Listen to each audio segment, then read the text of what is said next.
Hello everyone, welcome to let's crack competition YouTube channel. दोस्तों, आप सभी का हमारे YouTube channel let's crack competition में स्वागत है।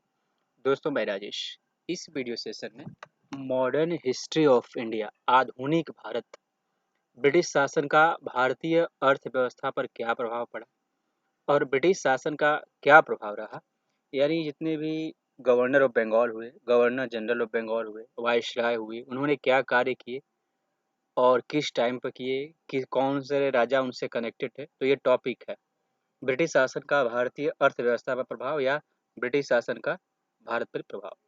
सो दोस्तों, ये पार्ट 1 है, ये टॉपिक का नाम है। सो दोस्तों, subscribe my channel let's crack competition. ठीक है दोस्तों, चलिए शुरुआत।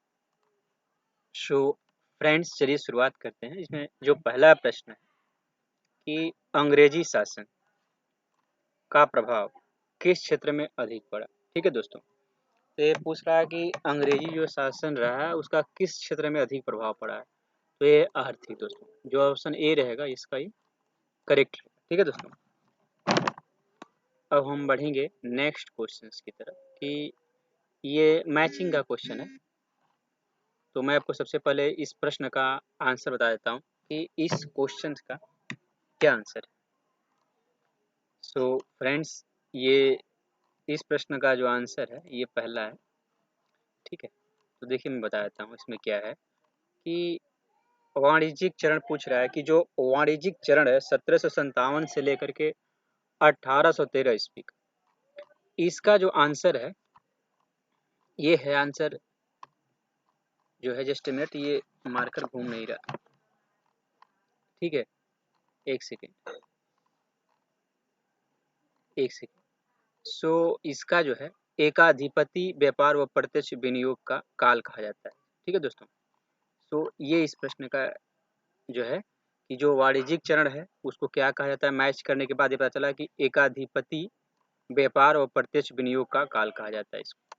इस माउस में थोड़ा बहुत कुछ दिक्कत आ रहा है स्क्रॉल डाउन करने में। ठीक है, इसके बाद जो है, जो सेकेंड है, जो है बी ऑप्शन है कि औद्योगिक चरण 1813 से 1860 का। तो इसमें क्या है, मुक्त व्यापार का काल।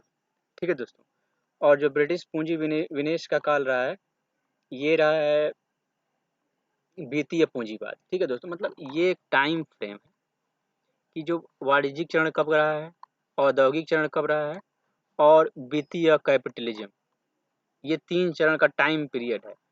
सो ये ब्रिटिश पूंजी का निवेश काल, तो पहले का पहला है, दूसरे का दूसरा, तीसरे का तीसरा है। ठीक है दोस्तों, तो ब्रिटिश पूंजी का विनिवेश काल जो रहा है वो ये टाइम पीरियड है। और दूसरा है कि मुक्त व्यापार का काल जब रहा है 1813 से 1860 तक का।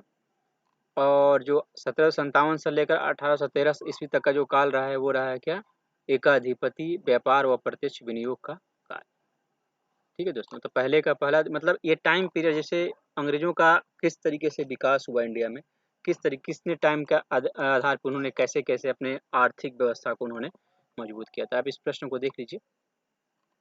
ठीक है, मैचिंग अब है कि भारत में अंग्रेजों की लूट किस महत्वपूर्ण घटना के बाद शुरू हो गई थी। तो ये दोस्तों पलासी युद्ध के बाद हुआ था और बक्सर युद्ध के बाद और जबरदस्त इन लोगों का क्या हो गया, इंडिया पे प्रभुत्व हो गया दोस्तों।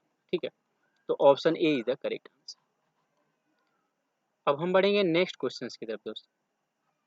ठीक है, आप इस ऑप्शन को देख लो, चार ऑप्शन है।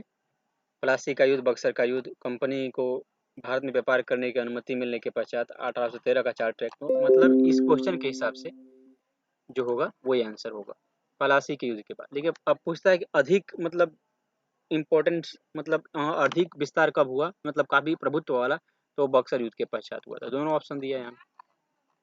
अब ब्रिटिश काल में भारत में निम्नलिखित में से किस भू राजस्व व्यवस्था को नहीं अपनाया गया था। स्थायी बंदोबस्त, रैयतवाड़ी व्यवस्था, महलवाड़ी व्यवस्था, दहसाला व्यवस्था। यस, मतलब ये देखो दोस्तों, ये बहुत ही इंपॉर्टेंट क्वेश्चन है, ये नहीं पूछ रहा है। ठीक है, इसका मतलब ये हुआ कि स्थायी बंदोबस्त अपनाया गया था, रैयतवाड़ी अपनाया गया था, महलवाड़ी महलवाड़ी व्यवस्था क्या, ये चारों व्यवस्था जो भूमि व्यवस्था थी, भूमि से कर वसूलने की चारों व्यवस्था क्या गए अपनाई गई थी, लेकिन दहसाला व्यवस्था को अपनाया नहीं गया। ठीक है दोस्तों, पांचवा प्रश्न है ये थोड़ा माउस में कुछ दिक्कत है, इस वजह से स्क्रॉल करने में थोड़ा वो हो जा रहा है, एक ही बार में वो हो जा रहा है। ठीक है, भारत में रेल लाइन निम्नलिखित में से किसने बिछवाई थी? तो इसमें लॉर्ड डलहौजी के टाइम में हुआ था दोस्तों, लेकिन उसमें जॉर्ज क्लार्क है ना, ऑप्शन के हिसाब से जॉर्ज क्लॉक ऑप्शन सही होगा। ठीक है, अब नेक्स्ट क्वेश्चन है कि भारत में ब्रिटेन की ओर से संपत्ति के अपोहन ड्रेन ऑफ वेल्थ का सिद्धांत किसने प्रतिपादित किया था? ठीक है दोस्तों, गोपाल कृष्ण गोखले, दादा भाई नौरोजी, सुरेंद्रनाथ बनर्जी, लाला, ये बी ऑप्शन सही है। ठीक है, दादा भाई नौरोजी। सो फ्रेंड्स, इस प्रश्न का आंसर है कलकत्ता और आगरा। क्या है कि वर्ष 1853 ईस्वी में लॉर्ड डलहौजी ने जो पहली टेलीग्राफ लाइन शुरू की थी वह किसके बीच की थी? तो यही है, ऑप्शन डी इधर करेक्ट। सातवां है कि भारत में ब्रिटिश भू राजस्व प्रणाली का निम्नलिखित में से किसने अधिक लाभ प्राप्त किया? मतलब भारत में जो भूमि से कर वसूलने की जो प्रोसेस है उसमें कौन सा ज़्यादा हो रहा है? तो ये रहा जमींदारी प्रथा दोस्तों। ठीक है, option see the correct answer. ये ज़्यादा मतलब डोमिनेटिंग रहा, ज़्यादा इसको यूज किया गया, तो अधिक लाभ प्राप्त किया। किसने किसने अधिक लाभ प्राप्त किया? मतलब वही जमींदार, भी ऐसी बात है, जो किसानों जमींदार थे उनके पास आज भी जमीनें ज़्यादा। सो भारत में सबसे पहला सूती वस्त्र का जो मिल है, सूती वस्त्र का मिल कहाँ स्थापित किया गया था? ऑब्वियस सी बात है दोस्तों, ये बम्बई में किया गया था, सूती वस्त्र का पहला मिल। 10वां है कि अंग्रेजों द्वारा बनाई गई भू राजस्व व्यवस्था की निम्न प्रणालियों में से कौन सी कृषकों के हितों को अधिक सुरक्षा प्रदान करती है? तो ये है मद्रास प्रांत की रैयतवाड़ी व्यवस्था। सो मद्रास प्रांत की जो रैयतवाड़ी व्यवस्था है दोस्तों, ये अंग्रेजों द्वारा बनाई गई भू राजस्व, जो भूमि से कर लेने की व्यवस्था है, वो कृषकों के लिए यानी किसानों के लिए अधिक सुरक्षित था, अधिक मतलब बेनिफिट इसमें ज़्यादा था किसानों का, रिलायबल था। ठीक है दोस्तों, अब हम बढ़ेंगे नेक्स्ट क्वेश्चन की तरफ। किसके द्वारा बंगाल और बिहार का अस्थाई बंदोबस्त यानी जो परमानेंट सेटलमेंट शुरू किया गया था? Robert Clive, Warren Hasting, Lord Wellesley, Lord Cornwallis. तो दोस्तों ये बहुत ही इंपॉर्टेंट क्वेश्चन है, इस सब में इसी टॉपिक में है कि किसने क्या किया। ठीक है दोस्तों, सो फ्रेंड्स जो है कि किसके द्वारा बंगाल और बिहार का जो परमानेंट सेटलमेंट शुरू किया गया? दोस्तों इस प्रश्न का आंसर है लॉर्ड कॉर्नवालिस। ठीक है, लॉर्ड कॉर्नवालिस जो था, इसने ही शुरू किया था परमानेंट सेटलमेंट सिस्टम।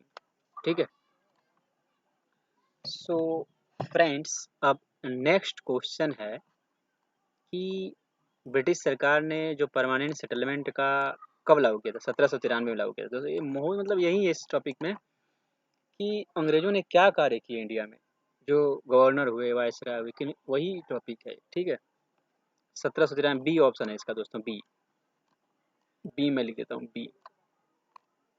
और रैयतवाड़ी व्यवस्था कब लागू की गई थी? रैयतवाड़ी जो व्यवस्था है ना दोस्तों, ये 1820 में लागू की गई थी।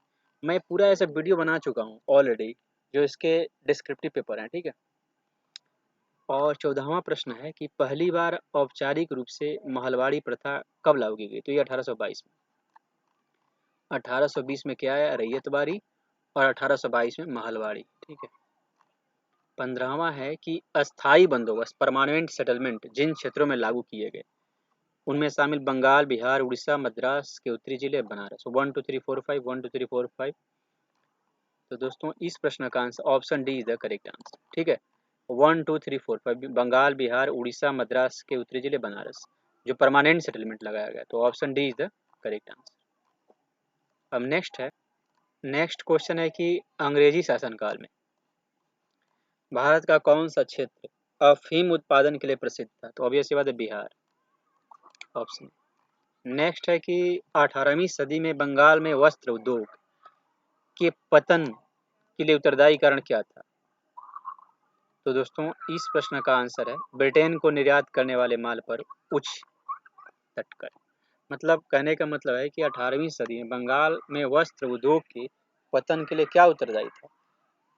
कि जो ब्रिटेन को निर्यात करने वाले माल पर उच्च तटकर, मतलब कहने कि ब्रिटेन का जो हम क्या था, इसमें था कि ब्रिटेन को जो बनने वाले सामान थे वो सेल करना होता था, कि ब्रिटेन के लोग इसको एक्सपोर्ट करें, ब्रिटेन में एक्सपोर्ट होगा, लेकिन वहाँ के लोग खरीदते नहीं, उसी पर डिपेंड होता था, उसी हिसाब से बनता था डिजाइन, तो इंडिया में लोग खरीदते नहीं थे।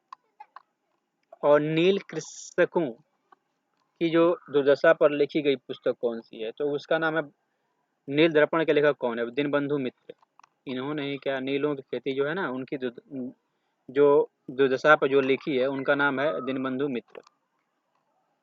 अंग्रेजों द्वारा सर्वप्रथम कहवा बागान लगाए गए थे, कहाँ लगाए गए थे? कहवा का बागान। तो फ्रेंड्स वायनाड जनपद में, वायनाड जो केरल में है वहाँ पे कहवा लगाया था सबसे फर्स्ट टाइम, अंग्रेजों द्वारा सर्वप्रथम, जहाँ से राहुल गांधी जीते हैं वायनाड से, तो यहाँ से। ये बहुत अच्छा मतलब डिस्ट्रिक्ट है, यहाँ कहवा का बागान है।